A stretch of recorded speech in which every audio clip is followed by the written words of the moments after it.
স্বামীর দাম কিসের জন্যে? স্ত্রীর কারণে। কি আপনার মনে হচ্ছে না? স্ত্রীর দাম কিসের কারণে? এই পৃথিবীতে যে সমস্ত মহিলাদের স্বামী আছে, ওরা কোরআন শরীফ খুঁজে দেখবেন তাদের নাম কিন্তু আল্লাহ কোরআনে দেয়নি। কি কথা বুঝতেছেন?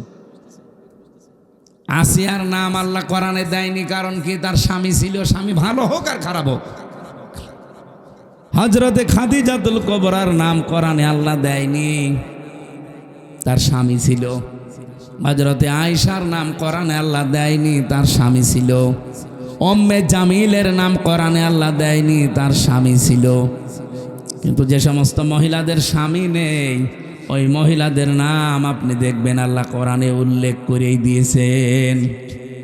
হযরতে মারিয়াম স্বামী ছিল, বলেন বলেন, তার নাম আল্লাহ কোরআনে শুধু দেয়নি তা না, পুরো একটা সূরা দিয়ে দিয়েছেন। রব্বুল আলামিন বলেন, হযরতে মরিয়মের নাম একবার দুইবার না, কতবার কোরআনে উচ্চারণ আছে। কারণ পৃথিবীতে সবচাইতে গুরুত্বপূর্ণ একটা মেয়ে লোকের জীবনে যেটা স্বামী, সেইটাই তার ছিল না। মা বোনেরা বিভিন্ন জায়গায় যারা বসে আছেন, স্বামী যাদের নেই তারা কিন্তু টের পাচ্ছেন যে কি জিনিস হারিয়েছি।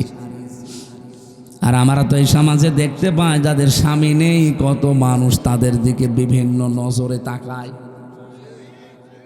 তারা যে কত অসহায়, কত রকমের উলটপালট কথা শোনা লাগে এই সমাজে।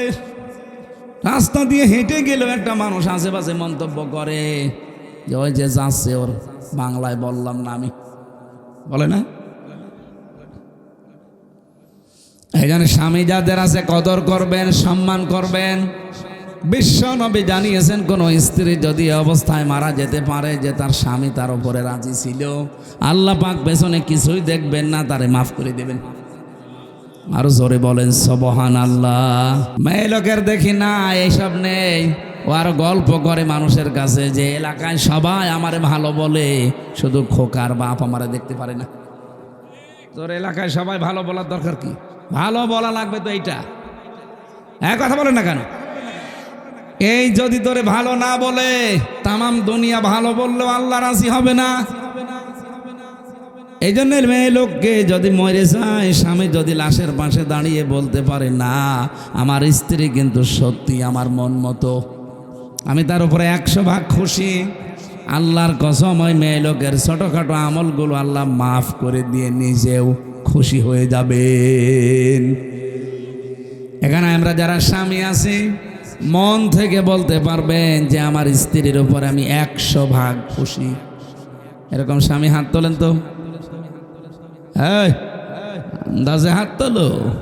প্রতিদিন 2বার করে ঝগড়া করো, আবার হাত তোলো না। ওই রকম মহিলা আছে কম, রাজশাহী থাকতে পারে, এসব আল্লাহর ওলি। এখানে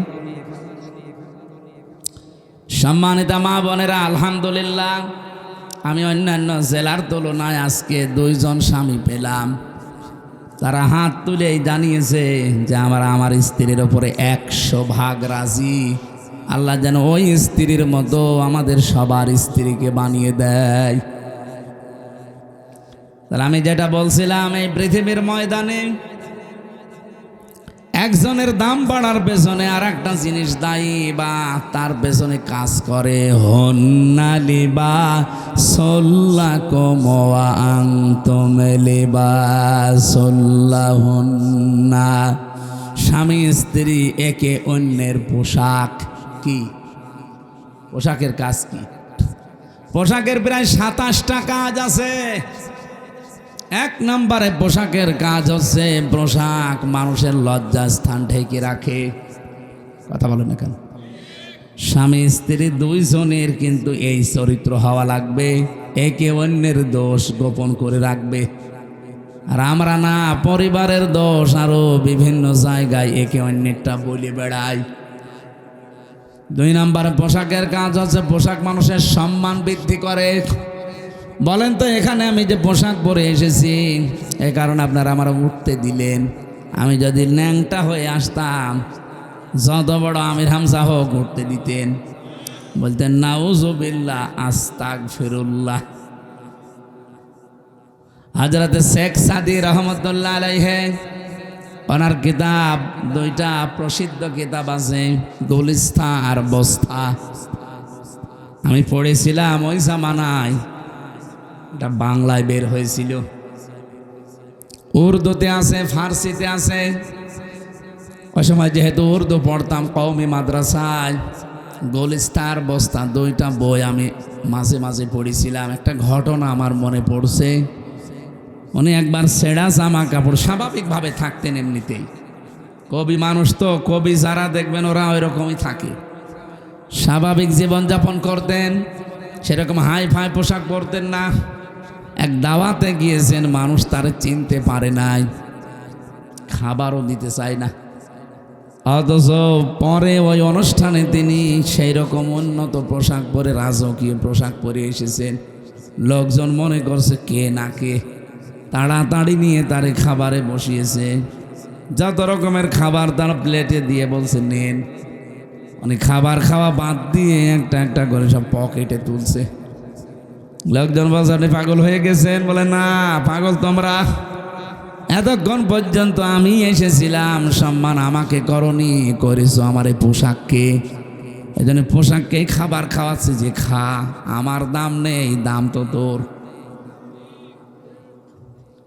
পোশাক এটা কিন্তু মানুষের দাম, সম্মান, মর্যাদা বাড়িয়ে দেয়। স্বামী স্ত্রীর সম্পর্ক হওয়া দরকার ঠিক ওই রকম। রব্বুল আলামিন এমনিতেই হুন্না লিবাসুল লাকুম দেননি, ওয়া আনতুম লিবাসুল লাহুন্না। পৃথিবীর প্রতিটি জিনিসের পেছনে একজন দায়ী থাকে, যে তাকে উপরে ওঠার জন্যে। মক্কার দাম যেহেতু কাবার জন্যে, মদিনার দাম নবীজির জন্যে। স্বামী স্ত্রীর দাম স্ত্রী স্বামী, স্বামী স্ত্রীর জন্যে। রমজানুল মোবারকের দাম হচ্ছে কোরআনের জন্যে। রব্বুল আলামিন বলেন এমন কোরআন আমি দিয়েছি হুদাল লিন্নাস, এটা মানুষকে হেদায়েত দেবে। কোরআনের সেই ক্ষমতা এখন আর নেই। আগেকার জামানায় যারা পীর সাহেব শুনতাম, বিভিন্ন দরবারে মানুষ যেত আল্লাহকে পাওয়ার জন্যে, তারা কোরআন শরীফ তুলে দিত, এই নেন আল্লাহকে পেয়ে যাবেন। তারা কোরআন পড়তো, বুঝতো আমার আল্লাহর পরিচয় তারা পেয়ে যেত। এখনকার জামানায় দেখি অধিকাংশ দরবারে সিস্টেম আর নেই। এখন গেলে কোরআন শরীফ আর দেয় না, জিকির দেয়, হো হো করবি যা।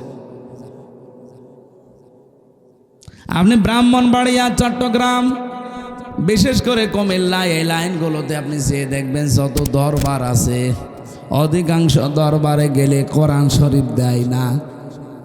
আমার তাহেরি ভাই এক পীর, ওখানে লেখা আছে আল্লামা পীর মুফতি গিয়াসউদ্দিন আত-তাহেরি রহমতুল্লাহ, ও তো মরেনি, রহমতুল্লাহ বলা ঠিক হবে না, মাদ্দাজিল্লুহুল আলিয়া। এর কাছে যারা যায় ওকে কোনোদিন কোরআন শরীফ তুলে দেবে, কারণ ও নিজেই দেখি কোরআন শরীফ পড়তে পারে না। ওর যা তেলাওয়াত, আমার ছোট মেয়েও হাসবে। কি আমি তো নিজে দুই একটা শুনেছি, ওনার যা তেলাওয়াতের সিস্টেম, আমার ওই যে ছোট মেয়ে যেটা ফারিহা জান্নাত, ওইটাও হাসবে। এ পড়া হইল, আমার আব্বার পড়া মাঝে মাঝে শুনি তাই হাসা, যে কি পড়ছে দাদা। কোরআন শরীফ পড়তে হলে যে নিয়ম নীতিগুলো আগে জানা লাগে, ওটা আমার মেয়ে জানে, কিন্তু আমার বাবা জানে না। বাবা এই 64-65 বছর বয়সে এখন আবার নতুন করে আলিফ বা তা সা শিখতেছে। উনি আপনাদের মতো গ্রাম্য মানুষ, কৃষক, এতদিন হয়তো পড়েনি বা সে সময় দেয়নি। এখন এই বুড়ো বয়সে এসে আমি তা তাগিদ দিয়েছে যে পড়াই লাগবে, টাকা পয়সা খরচ হয় হোক, আপনাকে শেখা লাগবে মরণের আগে কোরআন। যেহেতু রমজানুল মোবারক এসে গেছে, 1 মাসে হুজুরকে দরকার হয় আপনি রেখে দেন। এখন পড়তেছে, আশা করছি উনিও পারবে। যে পীরের দরবারে আগে গেলে তারা কোরআন তুলে দিত, মানুষ পড়ে পেয়েছে তো আল্লাহকে। এখন যেহেতু কোরআন দেয় না, এই জন্য আল্লাহকে অধিকাংশ দরবারে পায় না। পায় কি? গাঁজা। আর কথা বলে না কেন? আপনি দেখছেন না এখন বিভিন্ন জায়গায় যৌথ বাহিনী রেড দিচ্ছে, অধিকাংশ দরবারগুলো প্রায় 113টা দরবারেরই দেখলাম, এগুলো সব ব্যাঙ্গে গড়িয়ে দিয়েছে অলরেডি। কারণ এগুলো সব জেনা, ব্যভিচার আর গাঁজা খাওয়ার আড্ডাখানা। কোরআন শরীফের কোনো নিয়ম সেখানে পাওয়া যায় না, অথচ নাম কিন্তু পীরের দরবার, শাহেন শাহে দরবার। ওখানে আবার বছরে বছরে ওরস শরীফ হয়, নওরোজ শরীফ হয়, খসরোজ শরীফ হয়, গোসল শরীফ হয়। এক বছর পীর সাহেব গোসল করে না, ওই একদিন এসে গোসল করবে। ওই গোসলের পানি নিয়ে তার মুরিদের মা, বোন, ভাবি যা আছে সবাই আল্লাহর নাম নিয়ে নাকি খায়, বিসমিল্লাহ বলি, নাউজুবিল্লাহ। এক বছর গোসল না করলে আমার মনে হয় ওর কাছে শয়তানও বেড়বে না। ও যে কি গন্ধ, পাটা তো কি। আর এই লোকেরে যদি গোসল করিয়ে সেই পানি, আমার মনে হয় পানির কাছেও যাওয়া ঠিক না। বলেন 2-3 দিন গোসল না করলে তা কেমন লাগে শরীরের ভেতরে। আর শয়তান এক বছর কত কিছু যে কত কিছু হয়, আমি নিচে নামলাম না। আমি যেটা বোঝাতে যাই, কোরআন আল্লাহ দিয়েছেন মানুষকে হেদায়েত দেওয়ার জন্য, সেই ক্ষমতা এখনো কোরআনের আছে। এই জন্য প্রথম আয়াত কি কোরআনের, দালিকালে কিতাবুল লা রাইবা ফীহ। এই যে কিতাবের আগে আলিফ লাম আছে। আপনারা কি গল্প পেছনে আমার কানে আওয়াজ আসে, এটা বন্ধ করেন তো একটু।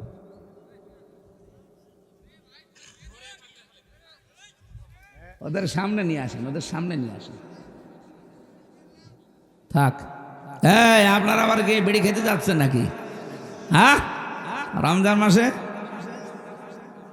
রমজানে ওপেনে 2 নিকৃষ্ট মহিলা বিড়ি খাচ্ছিল, কি আপনারা দেখেননি?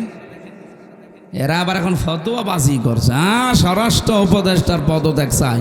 স্বরাষ্ট্র উপদেষ্টা যা বলেছে ঠিক বলেছে, যে পাবলিক প্লেসে আপনি রোজার মাসে ধূমপান করবেন, মানে এখনো পর্যন্ত আইন আছে যে 50 টাকা জরিমানা যদি ওপেনে কেউ সিগারেট খায়, বিড়ি খায়, নেই।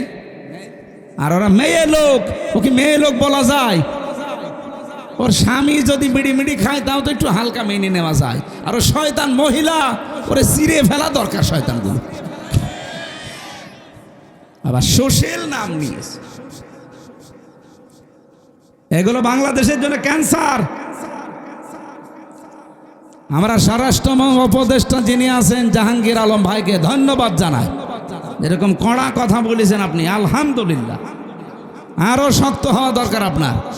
ঘোষণা দিয়েছে যদি কোনো চাঁদাবাজ, কোনো ছিনতাইকারী, কোনো ডাকাত, কোনো চোর ধরা পড়ে, বিচার লাগবে না, সঙ্গে সঙ্গে বিসমিল্লাহি ওয়া আলা মিল্লাতি রাসূলিল্লাহ বলে মাটির নিচে দিয়ে দেবে। মিনহা খলাকনাকুম বলার দরকার নেই। কারণ এগুলো সমাজের জন্য ক্যান্সার। আর এগুলো করছে কারা আমরা খুব ভালো করে জানি। এই মহিলা পালিয়ে যাওয়ার পর থেকে প্রায় 27টা কলু তৈরি করেছে কি করে এই দেশকে অশান্ত করা যায়। যাওয়ার আগে আইজিপিকে বলে গিয়েছিল, আমি যাবার পর 1 মাসের ভেতরে বাংলাদেশের অবস্থা এমন করবা যেন দাঁড়িয়ে থাকতে না পারে। শয়তান, ওকে মহিলা শয়তান, শয়তান মহিলাটা। আমরা কোরআনে কারিমের সূরা ইউসুফের তাফসীর পড়েছি, শয়তান 2 প্রকার, একটা মানুষ শয়তান আর একটা জিন শয়তান। কি এই মানুষ শয়তানের ভেতরে আবার 2 প্রকার, একটা পুরুষ শয়তান, একটা মহিলা শয়তান। মহিলা শয়তান এত ভয়ঙ্কর, কোরআনে কারিমে আল্লাহ যেখানে মহিলাদের চক্রান্তের কথা দিয়েছেন সেখানে এমন নাম দিয়েছেন, ইন্না কাইদা কুন্না আযীম। আল্লাহ বলেন মেয়েদের চক্রান্ত বড় ভয়ঙ্কর। আযীম শব্দ যেখানে সেখানে আল্লাহ লাগান না, আমাদের নবীর চরিত্রে একবার লাগিয়েছেন, ওয়া ইন্নাকা লাআলা খুলুকিন আযীম। এমন মহান চরিত্র আপনাকে দিয়েছি কিয়ামত পর্যন্ত মানুষের কুল কিনারায় পাবে না। এই জন্য আযীম এটা আল্লাহর নাম, যেখানে সেখানে আল্লাহ দেয় না। অথচ মেয়েদের চক্রান্ত এই কথা বলতে গিয়ে আমার আল্লাহ, এটা যদিও জোলাইখার নামে নাজিল হওয়া, কিন্তু কায়দা কন্যা এটা কিন্তু বহু বচন। এই কথা বুঝতেছেন? এই বহু বচন দেওয়ার কারণ কি? কারণ জোলাইখাই শুধু শেষ না, যুগে যুগে জোলাইখার এরকম হাজারো ভাই বোন আসবে দুনিয়ায়। কে বলেন? জুলাইখা যেমন ষড়যন্ত্র করেছিল নবীর বিরুদ্ধে, জুলাইখার বোন যারা আসবে কিয়ামত পর্যন্ত এরাও ষড়যন্ত্র করবে নবীর ওয়ারিসদের বিরুদ্ধে। সেরকম জুলাইখা আমরা একটা পেয়েছিলাম। আলেমদের নামে বদনাম দিয়েছে, আলেমরা নাকি ধর্ষক। আল্লামা সাইদির নামে পর্যন্ত ধর্ষণ মামলা দিয়েছে। যেই মহিলাকে সাজিয়ে নিয়ে এসেছিল পিরোজপুর থেকে, যে বলবেন যে আমাকে ধর্ষণ করেছে, অ্যাডভোকেট তাজুল ইসলাম আদালতে জিজ্ঞাসাও করেছে যে ওই মেয়ে, আপনাকে কি মাওলানা সাইদি ধর্ষণ করেছে? বলছে জি হ্যাঁ। আপনার ওই সময় বয়স কত ছিল? আপনি জন্ম তারিখ বলেন। বলছে 1975 সালে আমার জন্ম। ধর্ষিতা হয়েছেন কত সালে? বলছে 1971 সালে। অ্যাডভোকেট তাজুল ইসলাম বলেছিল যে মাননীয় আদালত, তাড়াতাড়ি এ পয়েন্টটা লেখেন, এ মহিলার জন্ম 75-এ, ধর্ষিতা হয়েছে 71-এ। ওটা কি রুহের জগতে? ওই দিনই মামলা ঢিসমিস হয়ে যাওয়ার কথা না? করবে কে? বানানো তো, সব বানানো। হাসিনার সব বানানো, বিচার ব্যবস্থাও বানানো, বিচারপতিও বানানো, প্রসিকিউটর বানানো, সাক্ষীও বানানো, বাদীও বানানো, সব বানানো, মহিলাও বানানো। নাই তো 75-এ জন্ম নিয়ে 71-এ ধর্ষিতা হয়? ওটা হলে নাই রুহের জগতে হতে পারে। কিন্তু মামলাটা ঢিসমিস হয়নি, কারণ বিচারপতি যারে বানিয়ে রেখেছিল কালামানিক, ওর বিসি উড়িয়ে গেছে শয়তান। ওর বিসি উড়িয়ে দিয়েছে, সিলেটের মানুষেরা পালিয়ে যাচ্ছিল। আমার সামনে পড়লে আমি গোড়া থেকে কেটে দিতাম, শয়তান।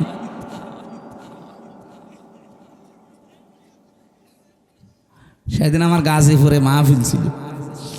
আমি সেই রুমে ছিলাম, ফাঁসির কন্ডেম ছেলে, ওর পাশের রুমে। আমি ছিলাম 16 নম্বরে, 15 নম্বরে, ওনাকে এখন 16 নম্বরে আছে। কারারক্ষী আমারে বলছে, হুজুর ওই শয়তান আমার আন্ডারে আছে। আমি বললাম খাবার খুব কম করে দিবে। বলছে ওর বিসি উড়িয়ে গেছে। যাক, ও বিসি দিয়ে কি করবে? ওর বিসির কোনো কাজ আছে? শয়তান আল্লামা সাইদিকে বলে ফাঁসি দিতে পারলাম না, এই জন্য আমার জীবনের বড় আফসোস। ওরে পিটিয়ে মেরে ফেলা দরকার। শয়তান কলার পাতায় শুয়েছিল। কে কথা বলেন? কি দৃশ্য দেখেছেন? কলার পাতায় শুয়ে থাকার সময় মাথায় আবার টুপি দিয়েছে। শয়তান যাতে মাতাল হলো তাহলে ঠিক ছিল। কলার পাতায় তো শুয়ে আছে, মাথায় টুপি দিয়েছে, আর বেল্ট কি মাজা চলে না, আবার বেল্ট দিয়েছে। গলায় গামছা দিয়ে টানতে টানতে নিয়ে আসছিল সিলেটের মানুষগুলো। কত মানুষ ডিম মারছিল, পচা ডিম। দেখেন না আদালতে? আল্লাহ বলেন আযাব মুহিন, এটা অপমানজনক শাস্তি। আলেমদের বিরুদ্ধে যত নিকৃষ্ট কাজ এই শয়তানগুলো তালিকা বানিয়েছিল, 116 জন আলেমের, এরা নাকি ধর্ম ব্যবসায়ী। তার ভেতরে আমার নাম 10 নম্বর। সুবহানাল্লাহ, নাউজুবিল্লাহ। আমার ভাইরা, এই যে জালিকাল কিতাব লা রাইবা ফি, কিতাবের আগে কেন আলিফ লাম দিয়েছেন? বালাগাত মানতেক যারা বোঝে, বিশেষ করে আরবি গ্রামারের কিছু নিয়ম আছে। আলিফ লাম যারা বুঝবে আলেমরা, দেখবেন ওখানে 4 প্রকারের নিয়ম দেওয়া আছে। আলিফ লামে ইস্তিগরাকি, এটা গরকন মানে ডুবন্ত পানি আছে না, ঠান্ডা, গলা আরো বসে যাবে। আর একটা চা যদি দিতেন তাহলে ভালো হতো। আপনাদের এই মানে সামিয়ানা দেখে আমি চা চাওয়ার সাহস পাচ্ছি। এলাকা যে গরিব, চা সেই আমি করবো কি? তারপরেও যদি থাকে, না থাকলেও গরম পানি করে একটু দিয়ে। আমার মনে হয় এই বছরে যত অনুষ্ঠান করেছি, আজকের এইটাই সবচেয়ে গরিব পার্টি। এখন আমার যাওয়ার সময় তো আমার 300 টাকা দেবে না তো? না, সেদিন দিয়েছিল। ও, ওইদিকে ভালো আছে, আলহামদুলিল্লাহ। তো আপনারা আরেকটু ভালো করে করতে পারতেন। এইটা তো এদের রেকর্ড হচ্ছে, তো দেখছেন এদের কতগুলো কিরমান কাতিবিন। এরা কালকে এটা দেখাবে, বলবেন এই রাজশাহীর বাগমারা, এই দেওপাড়া নাকি এইটা যেন দেখাইন না ভাই, একেবারে সরাসরি আসমান দেখা যাচ্ছে। থাক, তারপরও গরিব মানুষ হলেও এরা এদের ঈমান শক্ত আছে আলহামদুলিল্লাহ। গরিব মানুষকে আল্লাহ এবং রাসূল বেশি ভালোবাসতেন, আমরাও এদেরকে বেশি ভালোবাসি। আর বাংলাদেশের রাজশাহী তো আমাদের কাছে, রাজশাহী, চাঁপাইনবাবগঞ্জ, সাতক্ষীরা আমাদের আবেগের জায়গা। সারা বাংলাদেশে আমার যতটুকু বাস্তবতা ধারণা আমি জানি, আল্লাহ যদি কিয়ামতে জান্নাত দেওয়া আরম্ভ করে, প্রথমে সাতক্ষীরা দিয়ে আরম্ভ করবে, এরপরে চাঁপাইনবাবগঞ্জ, এরপরে রাজশাহী, আর আমার কুষ্টিয়া থাকবে 64 নম্বরে, কারণ গাজার আড্ডা। ও জেলায় জন্ম নিয়ে ঝামেলায় আছে, আমার অন্য জেলায় জন্ম হলে ভালো হইতো, ও ছাতা পরিচয়ও দেওয়া যায় না। আর বড় বড় শয়তানগুলো আল্লাহ পাঠিয়েছে ওখানে, ওই যে ইনু, ননু, এরপরে হানিফ,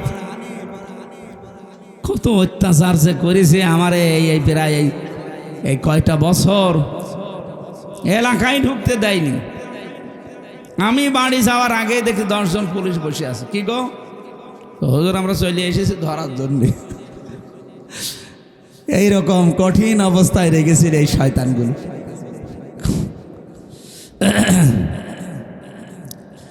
গরকন শব্দের শাব্দিক অর্থ বলছিলাম, দেখি আপনাদের মেধা কেমন। গরকন মানে কি? হ্যাঁ, ডুবন্ত, হ্যাঁ, ডুবে যাওয়া। এখানে যে আলিফ লাম আল্লাহ দিয়েছেন, আল্লাহ রাব্বুল আলামিন এই আলিফ লামকে গরকন বলেননি। হ্যাঁ, আলহামদুলিল্লাহি রাব্বিল আলামিন, ওখানেও আলিফ লাম আছে হামদের আগে, ওইটা কিন্তু আলিফ লামে ইস্তেগরাকি। যত রকমের প্রশংসা আমি দুনিয়ায় করতে পারি সব আমি আমার আল্লাহর জন্য নির্দিষ্ট করে দিলাম। এখানে যালিকাল কিতাবু লা রাইবা ফি, কিতাবের আগে আলিফ লাম দেওয়ার আল্লাহর উদ্দেশ্য হচ্ছে, আমি তাফসিরে পড়েছি, এটা আল্লাহ রাব্বুল আলামিন বোঝাতে চেয়েছেন পৃথিবীতে একটাই মাত্র কিতাব আছে যেটা মানুষকে হেদায়েত দিতে পারে, তার নাম কোরআন। তার নাম কি? কোরআন ছাড়া হেদায়েত দেওয়ার কোনো কিতাব দুনিয়ায় নেই। আছে? এই জন্য আপনাকে কিছু পেতে হলে এর কাছে আসা লাগবে। বাজ্জিনাতিম মিনাল হুদা ওয়াল ফুরকান, রব্বুল আলামিন বলেন কোরআনে কারীম এমন স্পষ্ট দলিল আর প্রমাণ দিয়েছি যে মানুষ এখান থেকে পথ নির্দেশিকা পাবে। অল ফুরকান, হক আর বাতিল পার্থক্যকারী একটা কিতাব।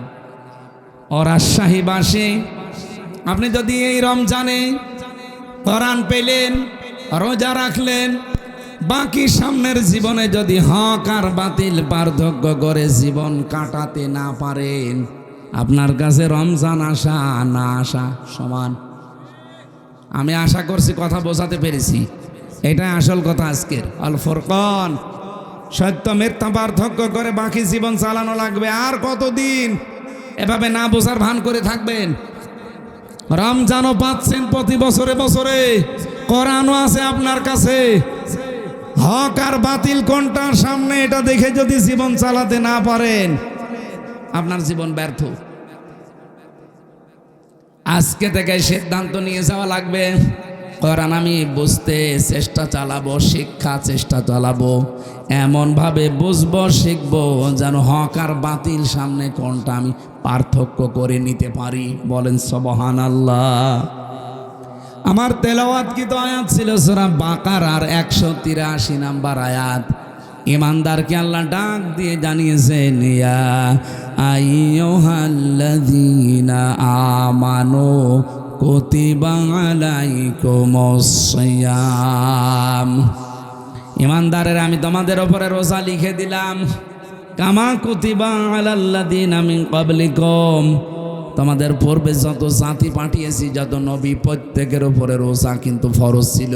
হ্যাঁ, তাদের সিস্টেম আলাদা ছিল, তাদের মাস আলাদা ছিল। হযরতে মুসা নবী রোজা রাখতেন যেদিন তিনি পার হয়েছিলেন ফেরাউনের কবল থেকে ওই দরিয়া, ওটা মুহররমের 1 তারিখ 10 তারিখে তিনি রোজা রাখতেন। হযরত ইব্রাহিম আলাইহিস সালাম রোজা রাখতেন, যিনি আগুন থেকে মুক্ত হয়েছিলেন মুহররমের 10 তারিখে। হযরত নূহ আলাইহিস সালাম রোজা রাখতেন যেই দিন তিনি যদি পাহাড়ে তার নৌকা, তার কিস্তি ভেড়াতে পেরেছিলেন মুহররমের 10 তারিখে। অন্যান্য যত নবীর জীবনী পড়েছি, কোন নবীকে আল্লাহ রোজা দিতে বাদ দেননি, প্রত্যেককে রোজা দিয়েছেন। হ্যাঁ, হয়তো তাদের বছরে 1 দিন 2 দিন 3 দিন এরকম ছিল, তা আমাদেরকে আমার আল্লাহ রোজা দিয়েছেন বছরে 1 2 3 3 দিন না, 1 মাস। কতদিন? এটার যতগুলো উপকার আছে তার অন্যতম উপকার হচ্ছে অটোফেজি। নাম শুনেছি? অটোফেজি এই 2017 সালে আবিষ্কার করেছে।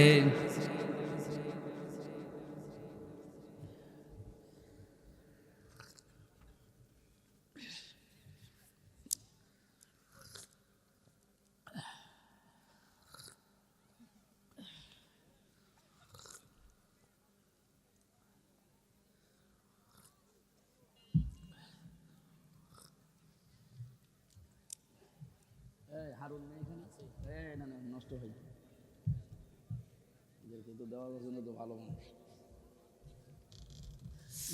রাজশাহী বাসে জাপানের একজন বিজ্ঞানী, স্বাস্থ্য বিজ্ঞানী, উনি নোবেল পেয়েছেন 2017 সালে। এই তথ্যটা দিয়েছেন ইউশোনারি ওসামি। এই লোকটা জানিয়েছে আমাদের শরীরের ভেতরে 2 কোটি কোষ আছে। একাধারে যদি মানুষ 12 মাস খাবার খেতেই থাকে, বন্ধ না করে খাবার খাওয়া, তাহলে এই শরীরের ভেতরে আরো আশপাশে কিছু বৃদ্ধি হয় কোষ। এই যে ফসল যারা চাষ করে, ফসলে আমার মনে হয় কত কিছু দেওয়ার পরও ফসল ভালো হয় না, কিন্তু পরগাছা আগাছা ওকে কিছু দেওয়া লাগে, ওই এমনি বাড়তে থাকে শরীরের ভেতরে। ঠিক কোষ আল্লাহ দিয়েছেন 2 কোটি। এগুলো আমাদের শরীরকে কন্ট্রোল করে। কারণ রক্ত আছে আমার শরীরে, আপনার শরীরে 5 কেজি থেকে 5.5 কেজি। এই 5.5 কেজি রক্তকে পুরা শরীরে কন্ট্রোল করছে। এই কোষগুলো যদি না থাকে, 5 প্রকার ক্যান্সার দেখা দেবে যদি ওই কোষ বৃদ্ধি হতেই থাকে। 2 নম্বরে টিউমার বৃদ্ধি হবে। যারা 11-12 মাস একাধারে খেতেই থাকে, তাদের এই 2টা রোগ বেশি হওয়ার সম্ভাবনা, কারণ ওই কোষগুলো বাড়তে থাকে। উনি চিন্তা করলেন আল্লাহর দেওয়া, মানে কি গড, ওরা তো গড বলে, গডের দেওয়া কোষ বাদ দিয়ে বাকি যে কোষগুলো আছে এইগুলো কি করে নষ্ট করা যায়। আগাছা নষ্ট করতে হলে যেমন গোড়া কেটে বাদ দেওয়া লাগে, কি নয়তো আবার ওখান থেকে জন্ম নেবে। আপনি সারও দেবেন না, মাটিও দেবেন না, ঔষধও দেবেন না, ওই এমনি জোর পেয়ে যায়, এমনি বাড়তে থাকে।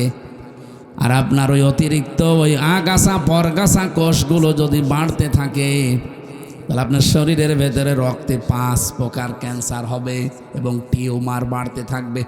হয় টিউমারগুলো অনেকের ভেসে ওঠে, যে একটা ভেসে উঠেছে, হয়তো একটা ভেসে উঠবে কারোর ভেতরে চাপা থাকবে, ভেসে ওঠে না। টিউমার 2 প্রকার। চিন্তা করলেন এটা কি করে কমানো যায়। ওনার 13 বছর গবেষণার ফল, এমনিতে নোবেল দেয়নি, দিয়েছে এই কারণে।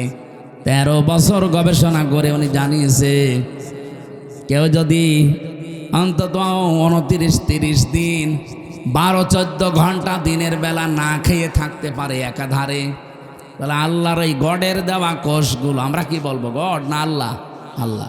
ও যা বলে বলুক, আল্লাহর দেওয়া এই সৃষ্টি কোষগুলো, ওরা যেহেতু আল্লাহকে বিশ্বাস করে না, ওরা বলছে গডের দেওয়া প্রাকৃতিক নিয়মে এমনি তৈরি হওয়া। আসলে কি সব এমনি তৈরি হয়? এর পেছনে একজন কারিগর আছে না? এই জন্য আমরা বলবো, একবারে বলেন তো কে, আরো জোরে বলেন কে। ওরা অন্য জাতির লোক, ওরা আল্লাহকে বিশ্বাস করে না, এই জন্য গড বলে চালায়, প্রাকৃতিক বলে চালায়। বলে প্রকৃতিগতভাবে তৈরি হওয়ায় এই কোষগুলো তখন ক্ষুধার্ত হয়ে যায়, তখন ওই যে আগাছা পরগাছা অতিরিক্ত বেশি, ওই কোষগুলো তখন খাওয়া আরম্ভ করে। 30 দিন একাধারে খেতে খেতে পুরা সাবাড় করে ফেলে, আপনাকে ওই আগের অবস্থায় আবার ফিরিয়ে দেয়। তখন ক্যান্সার থেকে, টিউমার থেকে আল্লাহ আপনাকে বাঁচিয়ে দেয়। আর ও লিখেছে যে আল্লাহ না, বাঁচিয়ে দেয় আপনাকে গড। আমি আবার বলছি, ও যা বলে বলুক, ওর তথ্যটা ঠিক আছে। ও গড বলুক আর প্রাকৃতিক বলুক, আমরা কি বলবো বলেন তো? আল্লাহ পাক 30টা রোজার দ্বারাই তা করেন। চিন্তা করলে এটা পাওয়া যাবে কোথায়? এই তথ্যটা পৃথিবীর কোন ধর্মগ্রন্থে আছে কিনা দেখি তো। 4,500 ধর্মগ্রন্থ আছে দুনিয়ায়। কত? 4,500। উল্লেখযোগ্য সেগুলো নিয়েছেন। এই পৃথিবীতে সবচাইতে বেশি মানুষ বাস করে খ্রিস্টান ধর্মে। কোন ধর্মে? ওই যে ওরা বাইবেল পড়ে, দেখেন না, ত্রিপিটক পড়ে। এই পৃথিবীতে 2 নম্বরে বেশি মানুষ বাস করে ইসলাম ধর্মে। ওরা আছে 250 কোটি আর আমরা আছি 200 কোটি। যেভাবে মুসলমান আরম্ভ হয়েছে সারা বিশ্বে, বিশেষ করে ইংল্যান্ডে, আমেরিকায়, মুসলমান যেভাবে বৃদ্ধি হওয়া আরম্ভ হয়েছে, আমাদের চরিত্র, আমাদের অ্যাক্টিভিটিস, আমাদের যদি কাজকর্ম আরও উন্নত হতো সাহাবীদের মতো, মুসলমান আরও বেড়ে যেত। আমরা বাটপারি করি, সিটারি করি, প্রতারণা করি, এই জন্য ওরা মনে করে মুসলমান ও ছাতা হওয়ার দরকার নেই। কিন্তু সাহাবীদের মতো যদি আমরা তাকওয়া অবলম্বন করতে পারতাম, চরিত্র বানাতে পারতাম, এই মানুষগুলো আমাদের দেখে দেখে মুসলমান আরো বেশি হয়ে যেত। 4,500 ধর্মীয় গ্রন্থগুলো একটা একটা করে মিলিয়েছে। কোন ধর্মীয় গ্রন্থ পায়নি যে এই তথ্যটা পাওয়া যাবে।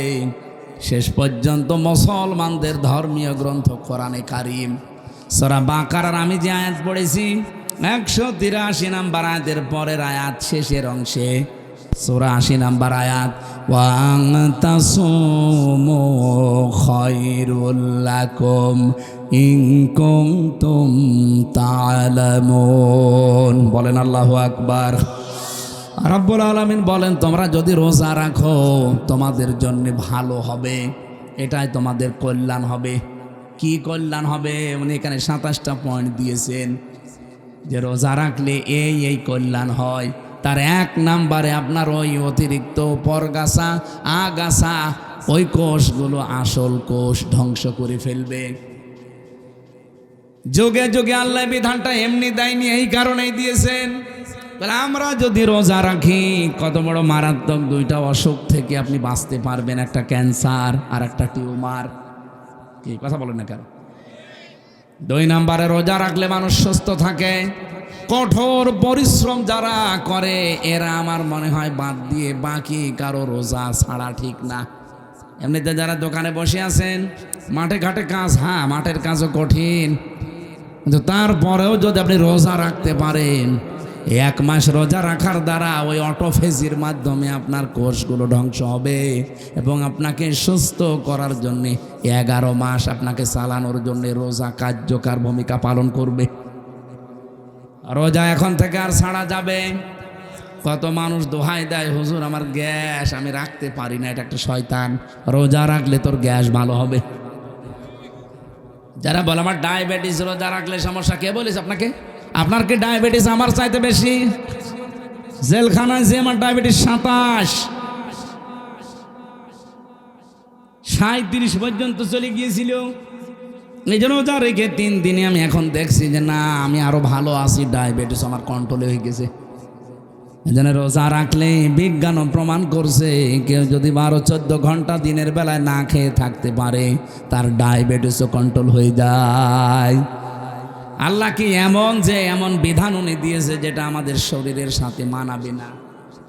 না, এই জন্য উনি বুঝে শুনেই দিয়েছেন এই বিধানটা, যেহেতু শুধু আমাদের উপরে না, আমাদের পূর্বে যত জাতি আল্লাহ পাঠিয়েছে সবার উপরেই এইটা ছিল, আমাদের উপরেও ছিল, কিন্তু 1 মাস না 6 মাস। আল্লাহ পাক বলেন, আমার নবী যখন এসেছিল আমি তাকে 6 মাস রোজা দিয়েছি। উনি তো আনন্দে 6 মাস রোজা পেয়েছি।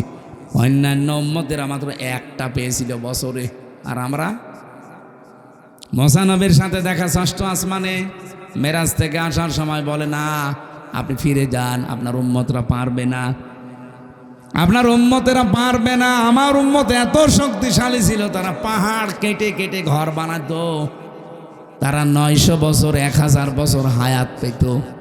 আর আপনার উম্মত মাত্র 60-70 বছর বাঁচে, তাও লাস্টিং করে না।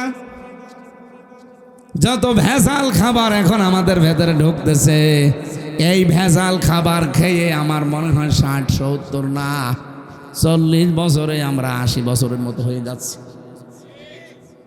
যেহেতু মনে চলে আসলো, যারা ভেজাল দিচ্ছেন খাদ্যে, ফরমালিন দেন, ঔষধ লাগান, এটার দ্বারা যাদের স্বাস্থ্যহানি হয়, বিভিন্ন অঙ্গ প্রত্যঙ্গ নষ্ট হয়ে যায় খাবার খেয়ে, কিয়ামতে আপনি খুনি আসামি হয়ে উঠবেন।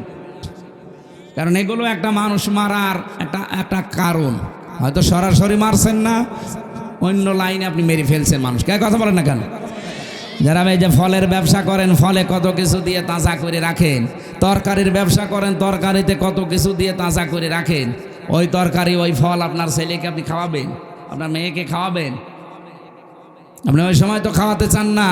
বাকিগুলোও তো যারা ক্রেতা, তারা তো আপনার ছেলে মেয়ের মতো মনে করা লাগবে। এই জন্য যে মানুষগুলো এই যে রমজান এসেছে, পণ্যের দাম বাড়িয়ে ক্রাইসিস তৈরি করেন, আপনার নামাজ, রোজা, তারাবি কিচ্ছু কবুল হচ্ছে না, সব মাঠে মারা যাচ্ছে। যদি কবুল হয় তাহলে সূরা আরাফের আয়াতগুলো মিথ্যা হয়ে যাবে। হযরতে সালেহ আলাইহিস সালাম, সালেহ না, শুআয়ব আলাইহিস সালাম, তার জামানার মানুষদেরকে আল্লাহ ধ্বংসই করেছিলেন এই খাদ্যে ভেজাল দেওয়া আর ওজনে কম বেশি করার কারণে। বাংলাদেশে অনেক উম্মতের ভেতরে এটা এখন নেই, ওজনে কম বেশি। বলেন বলেন, কি যে আছে ওর হাতের ভেতরে, এরকম করে 1 কেজি 1.5 কেজি হয়ে যায়। আবার নামাজ পড়তে যায় 5 ওয়াক্তের জায়গায় 6 ওয়াক্ত মিলিয়ে পড়ে। না, আপনার নামাজ পড়তে কে বলেছে? আপনাকে নামাজ পড়ার অর্থই হচ্ছে আপনি ওজনে যেন কম বেশি না করেন, খাদ্যে যেন ভেজাল না দেন, জমিনের আইল যেন না ঠেলেন। সারা জমিন 1-1.5 বিঘা 2 বিঘা চাষ করছে, ভালো, আইলের কাছে গেলে নাঙ্গলের মাথাও খারাপ, ওর মাথাও খারাপ, মানে এমন চিকন করে মনে হচ্ছে যে পুল সিরাত বানিয়ে ফেলেছে আইল। আরে ভাই, আলটা একটু তো বড় করে রাখা দরকার, 2 জনে ছাড় দিয়ে যেন মানুষ একটা হেঁটে যেতে পারে, একটা সীমানা পিলার, ওইটা জোর করে করে কাটতে কাটতে যদি চিকন বানিয়ে ফেলেন, যতটুকু বেশি করেছেন যদি 1 বিগত হয়ে যায়, কিয়ামতে এরকম জমিন 7টা মাথার উপরে চাপিয়ে দেবে, তখন নেন কত লাগে। আমরা এখন থেকে সিদ্ধান্ত নেব, খাদ্যে ভেজাল আজকে থেকে বন্ধ হবে। আর যারা এগুলো করছে, এত কড়াকড়ি করা দরকার তাদের উপরে, কারণ তারা মানুষ হত্যা করার শামিল। কথা বলেন না কেন? খাদ্যে ভেজাল দেওয়া, ফরমালিন দেওয়া, ঔষধ দেওয়া, এবং যারা পণ্যগুলো ক্রাইসিস করে তৈরি করে আটক করে রেখে এই রোজার মাস আসলে মানুষ এগুলো বেশি করে। আমি বিশ্বের অন্যান্য দেশের সাথে মিলালাম, তারা মুসলমানেরা রোজার মাস আসলে অন্য মাসে যদি 100 টাকা কেজি থাকে, রোজার মাস হলে 70 টাকা করে দেয়। আর এই দেশে যদি 70 থাকে, রোজার মাস হলে 100 টাকা করে। আপনার এত দরকার, লাভ ক্ষতি এইটার আসল মালিককে? আরো জোরে বলেন না। আমরা তো এটা মনে করি না, তাহলে রোজার মাসে রোজাদারদের, আল্লাহরে বান্দা বান্দিদের কষ্ট দেওয়ার জন্য বাড়িয়ে দিতাম না। মনে করে না আমার লাভ বেশি করা লাগবে। আরে ভাই, লাভ আপনার হবে 170-এর জায়গায় 100 টাকা, 70-এর জায়গায় 100 টাকা নিয়ে আসবেন, এদিকে আর এক রাস্তা খুলে দেবে আল্লাহ, 200 টাকা চলে যাবে। মাথার ভেতরে যেগুলো আছে, একটা যদি নাট বল্টু ঢিল হয়ে যায়, আপনি টের পাচ্ছেন, শেষে 100 না, ওরকম 1000-100 যাবে। কম্পিউটারে দেখলাম মাথার ভেতরে আছে ফ্রন্টাল লব, অক্সিপিটাল লব, প্যারাইটাল লব, টেম্পোরাল লব, মোটর কর্টেক্স, সেন্সরি কর্টেক্স, লব 70,000 তার দিয়ে, রগ দিয়ে আল্লাহ পুরা মাথাটা পুরা শরীরের সাথে কন্ট্রোল করছে। বিজ্ঞান এখন দেখাচ্ছে যদি একটা তার অকেজ হয়ে যায়, হামজা পাগল হয়ে যাবে, নিজের পায়খানা নিজে খাবে। আপনি কার দিকে ভরসা করে জোর করেন বলেন? আল্লাহর বিধান বাদ দিয়ে আপনি আন্দাজে উপায় করছেন, এগুলো থাকবে না। এই জন্য খাদ্যে ভেজাল, ফরমালিন এগুলো মুক্ত হওয়া দরকার। এই মুহূর্তে সিদ্ধান্ত নেওয়া লাগবে, রোজা এসেছে এগুলো দেওয়ার জন্য। কামা কুতিবা আলাল্লাযীনা মিন ক্বাবলিকুম, এর পূর্বে যত জাতি তাদেরকে রোজার এই শিক্ষায় ছিল। নবীজি বললেন আমি তো আনন্দেই ছিলাম। মুসা নবী আমাকে বলছে আপনি কমান, পারবেন আপনার উম্মত। আমি বারবার গিয়েছি, আল্লাহ কমিয়েছে, শেষে 1 মাস। মুসা নবী আবার বলছে যান, আবার কমান, না আমার লজ্জা করে, যা নিয়েছি এইটাই হোক। সঙ্গে সঙ্গে জিবরাইল এসে বলে হে রাসূল, আল্লাহ কিন্তু 1 মাসই রোজা লিখে দিয়েছিলেন, আল্লাহ যেটা লেখে ওইটা কি পরিবর্তন হয়? যেহেতু আপনার কনসিডারের কারণে আল্লাহ কমিয়ে দিয়েছে, কিন্তু পরিবর্তন হবে না। আপনার উম্মতদেরকে বলবেন ওরা যদি 1 মাস হক আদায় করে রোজা রাখতে পারে, মহান আল্লাহ তাদেরকে 6 মাস রোজা রাখার সওয়াব দিয়ে দেবেন। হাদিস, বিশ্ব নবী বলেন ওই লোকটার রোজায় আল্লাহর কোনো দরকার নেই যে লোকটা রোজা রেখেও মিথ্যা কথা ছাড়তে পারে না। এদেশে তো নেই।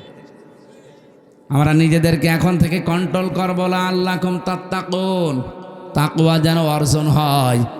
রোজা রাখার দ্বারা যেটা আপনি দেখান আমার আল্লাহকে, অন্যান্য ইবাদতেও এইটাই দেখাবেন। আল্লাহ কম বেশি সবাইকে এই আয়াতের উপরে তাদের জীবন চালানোর তৌফিক যেন দান করেন, বলেন আমিন। এই বিধানটা মানতে গিয়ে কত কন্ট্রোল ভাবে মানুষ চলে। কেউ না দেখলে আল্লাহ দেখছে, এই ভয়ে কোনো হারাম জিনিস খেতেও চায় না। কি বলেন বলেন? অথচ এই মানুষটা বাকি 11 মাস বাবা শাহজালাল সব হালাল। না, এইভাবে চলতে হবে না। রোজার শিক্ষাটা আমাদের জীবনে যেন কাজে লাগে। কুতিবা আলাইকুম, কুতিবা শব্দ দিয়ে আল্লাহ যতগুলো আয়াত নাজিল করেছেন, কুতিবা আলাইকুমুল কিতাল, কুতিবা আলাইকুমুল কিসাস, কুতিবা আলাইকুমুস সিয়াম, প্রত্যেকেই ফরজ। আপনি শুধু সিয়াম ফরজ মনে করেন, অনেকে কিসাসকে ফরজ মনে করে না, বলে এটা দুনিয়ার কাজ, এটা খারাপ কাজ, এটা বর্বর কাজ। এই জন্যে তো সুরঞ্জিত বাবু বলেছিল যে চুরি করলে হাত কেটে দাও, এই আইন হচ্ছে কোরআনে, এটা বর্বর আইন। বলেন নাউজুবিল্লাহ। কুতিবা আলাইকুমুল কিতাল, তোমাদের উপরে যুদ্ধ জিহাদ আমি ফরজ করে দিলাম, লিখে দিলাম। এই কথা শুনলে অনেক মানুষ মনে করে এটা জঙ্গিবাদের কাজ। জিহাদকে যারা জঙ্গি মনে করে তারাই আসল জঙ্গি। আরে ভাই, জিহাদ হচ্ছে পৃথিবীর জঙ্গি নির্মূল করার জন্য। অন্যায় যেখানে, জিহাদ সেখানে। বলেন তো, চাঁদাবাজি করা অন্যায় কাজ না? এক কথা বলেন না কেন? সুতরাং চাঁদাবাজি যেখানে, প্রতিবাদ সেখানে, এইটার নামই জিহাদ। যেখানে যে অন্যায় হবে ওই জায়গায় দাঁড়িয়ে যাবেন। রোজার এই শিক্ষা এসেছে দেওয়ার জন্য 1 বছর পরে। আমরা যদি এই শিক্ষা নিয়ে বাকি 11 মাস সত্যিই চালাতে পারি, আল্লাহর কসম এ দেশ আবার দাঁড়িয়ে যাবে। খালি রোজার শিক্ষায় যথেষ্ট, আর কিছু লাগবে না। 27টা বললাম না শিক্ষা আছে রোজার। 1 নাম্বার, আমাদের শরীরের রোগ 2টা গুরুত্বপূর্ণ থেকে আল্লাহ বাঁচাবে রোজার দ্বারা। 2 নাম্বারে, বিপদে পড়লে এমন জায়গা থেকে আল্লাহ সাহায্য পাঠাবে আপনার ধারণাও নেই যে এখান থেকে সাহায্য আসতে পারে। এরকম প্রায় 9টা বিষয় আমি কোরআনে পড়েছি। এই জন্য আমরা রোজা রাখার দ্বারা এগুলো পেতে চাই। যেহেতু সামনে সেহরি, 11:30 বাজে, সামনে সেহরি আর তাহাজ্জুদের নামাজ আর মনে হয় 40 মিনিট পরে দাঁড়াবো। আর বলা ঠিক হবে না, আগামীতে আবার আসবো ইনশাআল্লাহ। আল্লাহুম্মা আমিন। লা হাওলা ওয়ালা কুওয়াতা ইল্লা বিল্লাহিল আলিয়্যিল আযীম। আল্লাহুম্মা গফিরলি ওয়ারহামনি ওয়াহদিনি ওয়াফিনি ওয়ারযুকনি ইয়া রাব্বাল আলামিন। আল্লাহ, সামনে তাহাজ্জুদের নামাজ, সেহরি আছে, ফজরের নামাজ আছে, এজন্য আমি আর চালাতে পারলাম না, শেষ করে দিলাম। যতটুকুই বলেছি আমাদের আমল করার তৌফিক দাও। রাজশাহীর বাগমারা, দেওপাড়া, এই গ্রামাঞ্চলের মানুষগুলো কোরআন শোনার জন্য রাতের বেলা বসে আছে, নারী পুরুষেরা, এদেরকে তুমি কোরআনের স্মরণ করে হেদায়েত দিয়ে দাও। এ মাহফিলের আঞ্জাম যারা দিয়েছে, যে যেভাবে